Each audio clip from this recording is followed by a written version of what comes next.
Bonjour, nous sommes le 31 août, il va être 17 h. Alors j'en profite pour vous montrer une magnifique plante que j'ai trouvée cet été. Ça fait près de 2 mois que je l'ai, c'est monstrueux. Oh, jamais eu une plante aussi belle. Pas cher. Je vous mettrai en lien dans la description. Ou je vous mettrai dans la description, pas nécessairement en lien ses caractéristiques, parce que là n'est pas notre propos aujourd'hui. Aujourd'hui, nous allons parler de cholestérol et de statine, parce que tout le monde se pose des questions, et je vais vous donner ma façon de voir les choses. Alors, nous avons un Goliath méga en forme, qui se plaint que la promenade n'a pas encore commencé. Voilà, c'est tout simplement ça. Et alors, il y en a 2 autres qui attendent impatiemment. Un chat dénommé Oxo. Dénommé, qu'est-ce que j'ai la langue qui fourche aujourd'hui? Donc, sieur Oxo. Et évidemment, plus bas dans les marches, très impatient, le sieur Palou. On ne dit pas Palou, on dit le Palou. Bon, allez Goliath, viens, parce que descendre les marches, je vais quand même te prendre. Et puis, bon, ben, ça va être une promenade à la laisse aujourd'hui, c'est nouveau. Pourquoi? Ben, parce qu'il est beaucoup plus costaud.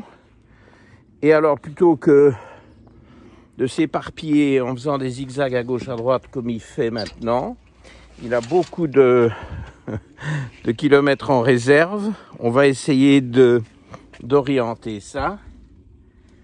Et bon, ben, les chats sont la partie. Donc les amateurs de félins seront enchantés. Les autres râleront, peuvent aller sur une autre chaîne, volontiers. Toujours les petits. Hein. Et on va donc essayer de faire une vraie promenade. Ce serait la première parce que je ne lui mettais plus la laisse, vu qu'il n'allait pas bien loin. Et alors avec la laisse, je vais un peu guider. Alors il n'y a pas le harnais, il déteste le harnais pour le moment. Bon, je crois qu'en hiver, il faudra le remettre parce que on va quand même suivre là où il veut aller. Regardez, toute la clique là. Hein, la clique. Hein, la bande à Bono là. Hein. Bon bref, on va le laisser aller où il veut, mais on va essayer de guider l'affaire. Alors on a repris les promenades vers le haut du village, y compris chez les enquiquineurs, les mal embouchés. Il n'y en a pas beaucoup, mais il y en a 2, 3. Bon, j'espère qu'ils seront en train de faire la sieste. Ouf, mince, ils sont sortis. Toute la famille de chez qui le Palou provient prétendent que je l'ai volé parce qu'il s'appelle en réalité Pablo. Ouf, c'est pas une très grande idée d'aller par là. Écoutez, moi je suis Goliath, il va faire des besoins de toute façon, donc on peut commencer à parler de notre sujet parce qu'il y a assez d'animalerie. Mais voilà, je ne sais pas encore exactement comment j'aurais établi le cartouche de la vidéo, mais on pourrait mettre, bah évidemment j'évite l'anglais parce que je me fais reprendre de voler. Il faut parler français, monsieur. Oui, madame. Et donc, je vous dis in petto, vous voyez, c'est du latin. Statin or not statin, that is the question. Statin or not statin, that is the question. Alors, on commence très concrètement, parce qu'il faut répondre à la question. Bon, je mets un préalable. Moi, je vous parle toujours ici de prévention. Okay, je ne suis pas cardiologue, je ne suis pas au service des soins intensifs en train de déboucher des coronaires en difficulté qui posent des risques, hein, une question de vie ou de mort. Je suis en amont, je suis en prévention, donc médecine préventive, et ça peut s'appeler la prévention primaire, parce qu'il existe aussi une prévention secondaire qui s'applique quand on a déjà eu un accident cardiovasculaire, et on peut refaire de la prévention pour ne pas en avoir un autre, et ça c'est ce qu'on appelle la prévention secondaire. Donc aujourd'hui, on est dans le cadre strict de la prévention primaire. Ah, Goliath redescend. Bon, plutôt que d'aller me confronter aux ex-propriétaires du Palou, je vais essayer de m'entraîner vers le bas. Bon, ben les chats, ils vont où ils veulent. Hein. Bon, je sais pas si vous êtes au courant. Ou si vous acceptez ça. Ouh, une trottinette électrique. Le danger, c'est que c'est silencieux. On les entend pas venir. Bon, donc, prévention primaire strictement. Je laisse la prévention secondaire, soit à des... Oui, ça, je peux m'en occuper à titre individuel, en collaboration avec des cardiologues, ça va être du cas par cas. En prévention primaire, on peut faire quelque chose d'un peu plus systématique, c'est ce que je vous présente aujourd'hui. Mais évidemment, c'est ma manière d'aborder la prévention primaire des maladies cardiovasculaires et plus particulièrement autour de la question le cholestérol est entre guillemets trop haut, que fait-on? Statine ou pas statine ou d'autres hypocholestérolémiants, c'est possible aussi. J'essaierai d'en dire un mot. Mais avant de commencer à répondre à des questions, de vous donner mon algorithme, le mien, bon, je n'impose ça à personne. Je donne mon avis ici, ok? Je ne vous vends rien. Dites-moi ce que je vous vends, là. Qu'avez-vous payé pour écouter cette vidéo? Expliquez-moi. Bon, donc, les tests. Alors, les tests biologiques fondamentaux, mais avant de les aborder, l'imagerie. Parce que pour les cas un peu borderline, l'imagerie va jouer. Alors, l'imagerie... Oh, Garfield. Vous avez vu ça? Garfield? Ah, mais ça alors? Ah, mais ça, c'est exceptionnel. Ça fait des mois qu'il n'est pas venu. Garfield a beaucoup moins peur du palou. Alors, je crois que ça explique qu'il soit venu. Donc, nous avons 3 chats. Le palou, évidemment, suit. Il est là dans les jardins. L'Oxo est de l'autre côté. Oh, il a repéré le Garfield. Il galope. Oh là là là là. Bon, ben, c'est chaud, les gars. Et ça, il y a des années que c'est pas arrivé. Il y a des années que je n'ai pas promené Goliath en laisse. Regardez. Ça se comporte bien, hein. Vous avez vu ça? Comment il marche? Dites donc, et c'est génial, hein, ce truc. Ça, j'avais pas vu venir que le Garfield allait avoir envie de jouer. Mais il y a un rayon de soleil, il vient d'avoir une grosse averse. Regardez ici les 2 complices qui se sont frottés l'un à l'autre. J'ai pas pu vous le montrer, je suis intervenu trop tard. Ils sont tout le temps collés l'un à l'autre. Bon, bref, on ne parle plus d'animaux. Donc, imagerie, un truc très basique pour un peu faire le point sur l'état de santé cardiovasculaire que j'aime beaucoup, qui ne mange pas de pain, lui non plus, c'est l'échographie des carotides et des vaisseaux, des différents vaisseaux artériels qui montent vers le cerveau. On peut aller voir un peu autour des carotides, mais évidemment, c'est essentiellement les carotides qui nous intéressent. Et voilà le Garfield. Et il n'a plus peur, hein. Incroyable. Vous vivez ça en direct. Les 2 orques sont là derrière. Alors, je les appelle des orques parce que c'est des noirs et blancs. Et le Garfield se débrouille pour être de l'autre côté par rapport aux orques parce que je le protège. Regardez si c'est pas le plus beau chat du monde, ça. Regardez ça. Mais c'est du bon Garfield, ça. mais là, vous savez, quand je shoote des vidéos, il se passe toujours quelque chose. Hein. Regardez la troupe, là. Bon, écoutez, je sais que j'embête certains, mais franchement, là, je n'aurais jamais cru que Garfield se joindrait à nous. Donc, cette histoire d'échographie des carotides, c'est bien pour se rassurer, mais... Oh, les trottinettes. Mais c'est pas suffisant. Donc, je vous dis tout de suite ici que s'il y a une situation litigieuse, il faudra aller plus loin, il faudra, d'une manière ou d'une autre, obtenir une imagerie, si possible non invasive. Nous sommes en prévention primaire, c'est pas du tout la même chose si on est plus avancé en prévention secondaire. Et donc, plutôt non invasif. Et par exemple, échocardiogramme, voire, il y a maintenant des techniques pour visualiser l'état des coronaires sans aller rentrer dans le système vasculaire. Okay. Bon, je ne m'avance pas trop, c'est des technologies qui évoluent constamment. Alors, vous me direz, il y a une certaine irradiation s'il y a des procédés qui sont basés sur la résonance magnétique nucléaire, oui. Mais si c'est pour prendre une décision cruciale, je vous rappelle en fait le thème du jour, statine or not statine, ça peut valoir la peine de quand même avoir une certaine irradiation pour en avoir le cœur net. Parce que si vos coronaires sont abîmés, c'est pas la même chose. Si on confirme qu'ils sont en bon état, on est quand même sur du velours. Et ça va beaucoup jouer dans la décision. Okay.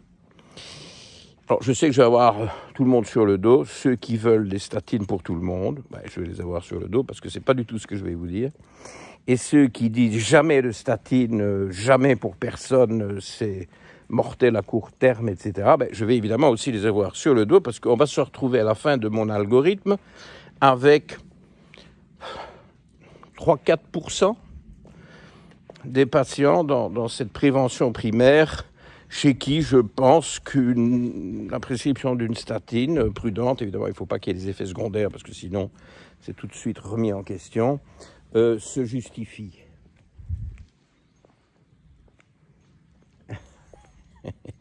Donc, alors en dehors de l'imagerie, mais ça va sans dire, il y a l'électrocardiogramme de repos, l'électrocardiogramme à l'effort. Bon, tout ça, c'est la base.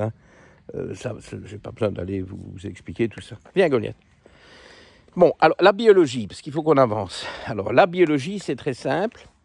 Je voulais faire un copion. Vous connaissez le mot copion? C'est la rentrée des classes. C'est le moment de remettre ce terme à l'ordre du jour. Je me demande si c'est belge, moi, ça, copion. Vous avez compris ce que ça veut dire, non? C'est petite tricherie, là.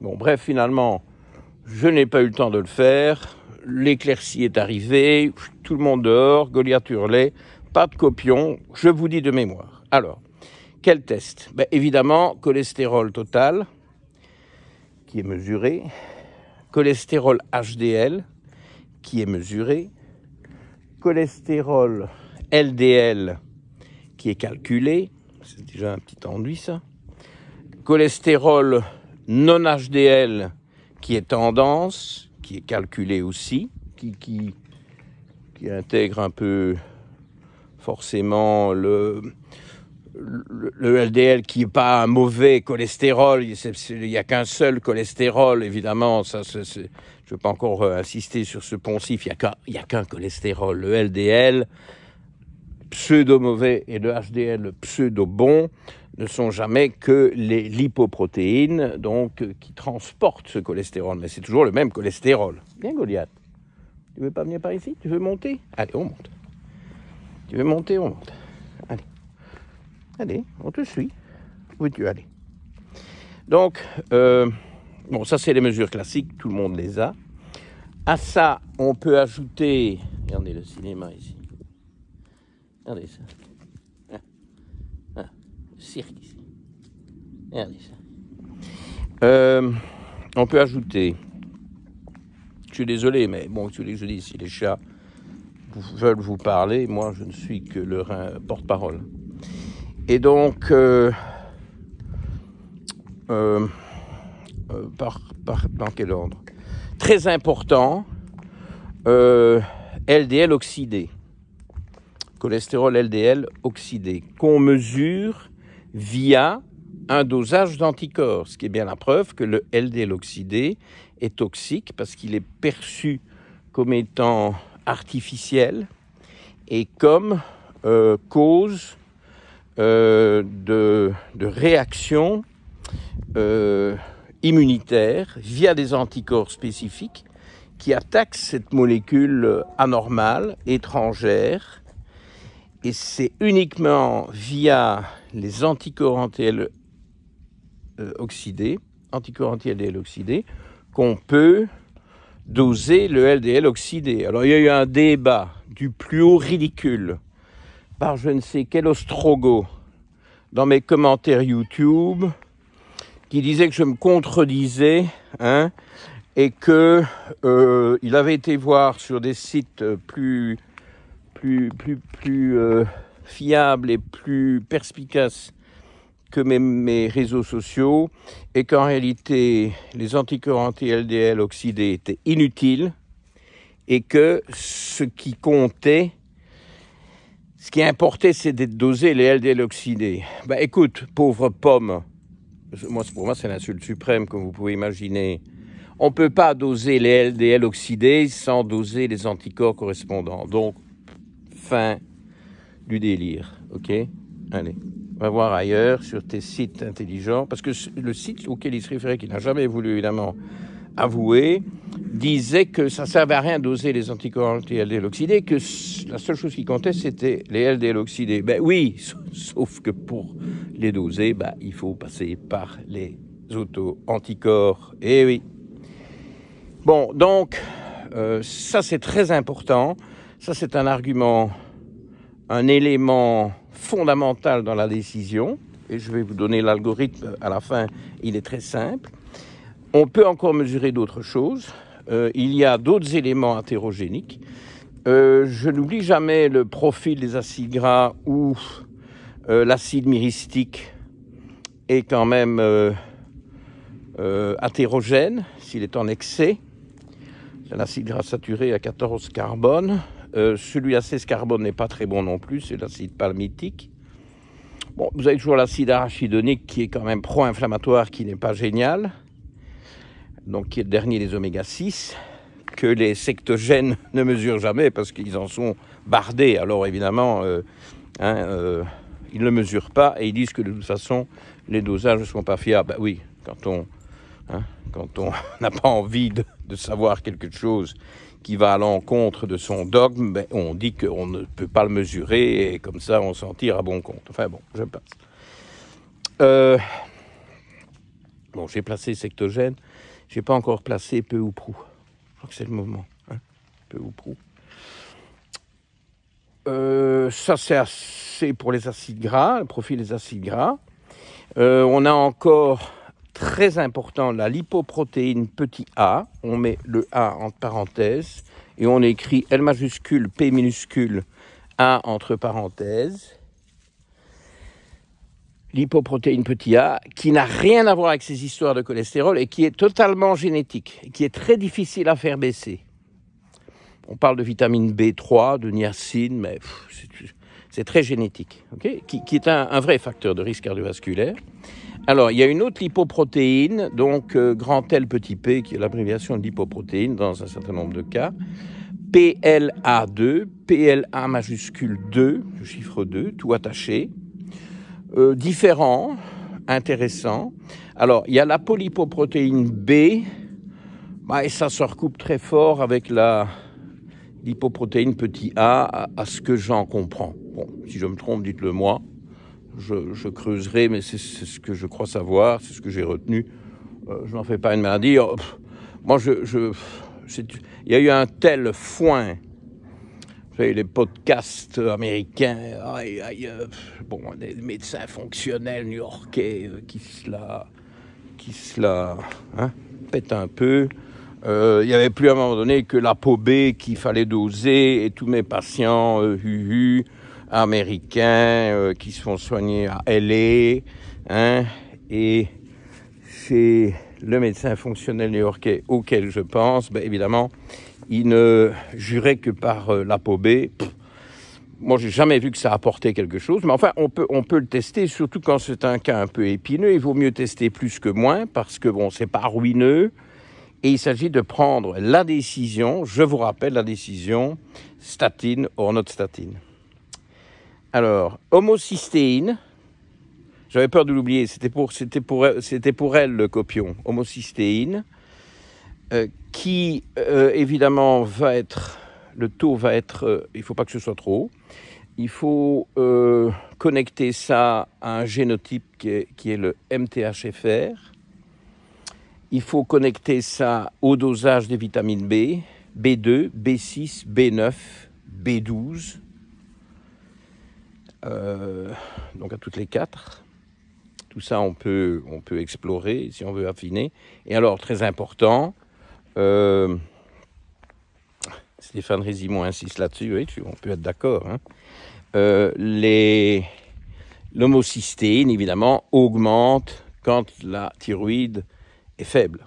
Okay, donc, hyperhomocystéinémie est très, très connectée à l'hypothyroïdie. Peu ou prou. Okay, donc, c'est nuancé, c'est pas binaire. Les gars, rien n'est binaire dans tout ce que je vous explique. Okay, il n'y a pas binaire. Médecine fonctionnelle, pas être binaire. Bon. Alors, est-ce que j'en oublie? Ça commence à être bon, là, non? Popopom. Ah oui, la CRP.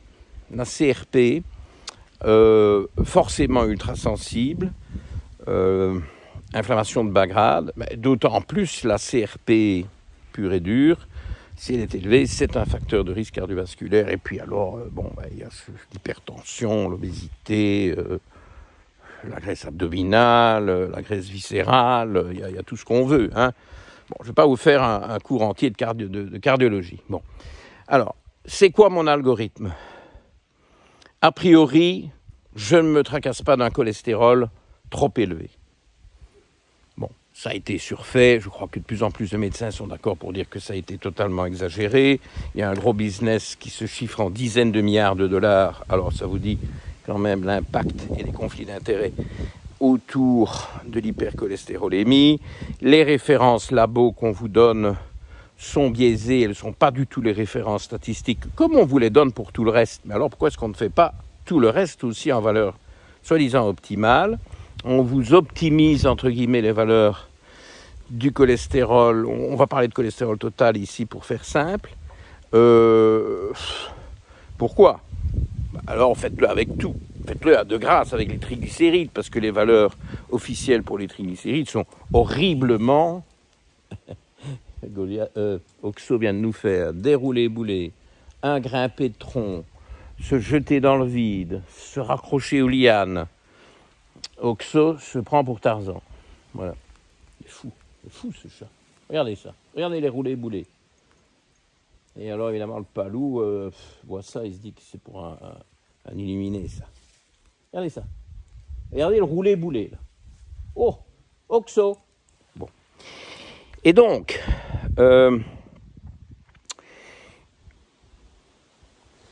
j'en viens au fait, je m'en fous que le cholestérol soit trop haut. C'est encore plus vrai pour les gens foragés, donc au-delà de 85 ans à tous les coups. Déjà au-delà de 80 ans, je suis déjà beaucoup plus sceptique. Rappelons-nous que dans le grand âge, plus le cholestérol total est élevé, plus l'espérance de vie s'allonge. Donc, instaurer des traitements de statine chez des patients hypercholestérolémiques très âgés, c'est totalement délirant. Vous oubliez ça tout de suite. Éventuellement un conseil alimentaire, si les chiffres vous dérangent, ok. Et les conseils alimentaires, c'est simple, en général, c'est les laitages. Essentiellement, ce sont les laitages les chajous, qui sont très, très hypercholestérolémiants, beaucoup plus que les viandes rouges. Okay, les laitages, c'est toujours le problème. Et puis, évidemment, le test qui intervient maintenant à fond les manettes, c'est le génotype ApoE. Donc, les cholestérols très élevés ou élevés, moi, ne m'inquiète pas. Sauf quand ça devient le délire sectogène, ils acceptent 600 au lieu de 200. Bon, moi, je veux encore bien accepter 300, pourquoi pas. Mais 600, alors ils créent des cholestérols totaux à 900.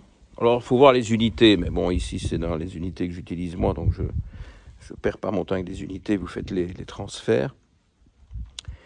900, 600, et c'est bon, ça? Je veux dire, est-ce qu'on a des preuves que c'est sain, que ça ne pose pas des problèmes? Bon, là, on est dans le délire sectogène à plein pot, hein, à plein pot. Et le nouveau paradigme lipidique, hein, et plus il y a de cholestérol, mieux c'est. Je suis désolé, moi j'aime beaucoup notre cardiologue, hein, qui a dénoncé évidemment les excès de la lutte contre le cholestérol, mais de là à dire plus il y a de cholestérol, mieux c'est, à un moment je m'arrête. Moi je suis toujours dans des positions quand même relativement raisonnables et modérées, me semble-t-il. Bon, alors on aime ou on n'aime pas, hein, les gens aujourd'hui, la mode est au radicalisme, le radicalisme pro-cholestérol et le radicalisme anti-cholestérol. Mais la biologie n'est pas radicale, elle est subtile, c'est des courbes en U partout, partout. Bref, donc ApoE, bon ça c'est crucial, et donc voilà la clé. J'autorise les statines, et je travaille en général en collaboration avec des cardiologues ouverts d'esprit qui ne sont pas pro-statines, tous azimuts, et qui valident en général mes suggestions. Alors, parfois il y a discussion, mais c'est ça la médecine, hein, on discute, en plus, bon, c'est leur spécialité, moi je respecte ça, je respecte toutes les spécialités. Pas l'hormonologie, ce n'en est pas une. Bon, allez, passons. Mais, bon, c'est ce que je dis. Donc en accord avec le cardiologue, qui souvent est celui qui techniquement choisit et prescrit la statine et son dosage, mais je valide les statines si, ApoE4, a fortiori si c'est E4 des deux parents, parce que quand je dis E4, c'est typiquement E3, E4. Hein. C'est quand même 18% de la population, 2%... non, 16% de la population, 2% seront E2, E4. Bon, là, il faudra vraiment voir au cas par cas parce que l'E2 va jouer. Et puis alors, il y a les E4, E4, qui sont, je ne sais plus si 1 ou 2%, je m'y perds moi-même, non mais bref. Alors, E4, bah, et là, a fortiori. Donc, tous ces E4, là, ça pose problème. Et s'il y a du LDL oxydé, donc c'est au-dessus des normes en LDL oxydé, et s'il y a une anomalie, soit au niveau des carotides, soit au niveau des coronaires, soit ailleurs dans l'arbre vasculaire, parfois c'est au niveau voilà, des membres inférieurs, l'artère iliaque, etc. S'il y a des athéromes quelque part, plus E4, plus ApoE4, plus LDL oxydé, ben là oui, je me laisse faire, je suis ouvert d'esprit à une prescription de statine et je ne vais certainement pas aller contre. Je la mets en œuvre en collaboration avec le spécialiste parce qu'il faudra surveiller l'imagerie, il faudra aller voir si l'athérosclérose se stabilise, régresse, on peut espérer, ou progresse, bon, tout dépend. Ok, donc voilà, ça c'est ma clé, donc je ne suis pas binaire, je ne suis pas anti-cholestérol tous azimuts, c'est ridicule, c'est dépassé, ça, on a beaucoup déconné avec ça, je suis tout à fait d'accord de le reconnaître, mais je ne suis pas dans une guerre sans merci aux statines et nier, alors évidemment il y a des conflits d'intérêts gigantesques, l'industrie, patati patata, ben oui, mais enfin, est-ce qu'on va se prétendre que des centaines de milliers de cardiologues dans le monde sont corrompus et sont complètement à côté de la plaque parce qu'ils ont tous être d'accord avec quand même certaines indications pour des statines, éventuellement rares indications. Prévention primaire pour tout ça, ok ? Bon allez, le temps est écoulé. On n'est pas sorti de l'auberge avec Goliath qui renifle partout. Mes chats se sont égaillés dans la nature. Je vous dis à vendredi prochain. C'est la rentrée, vous avez eu plein de bestioles. Je sais que certains d'entre vous attendaient ça.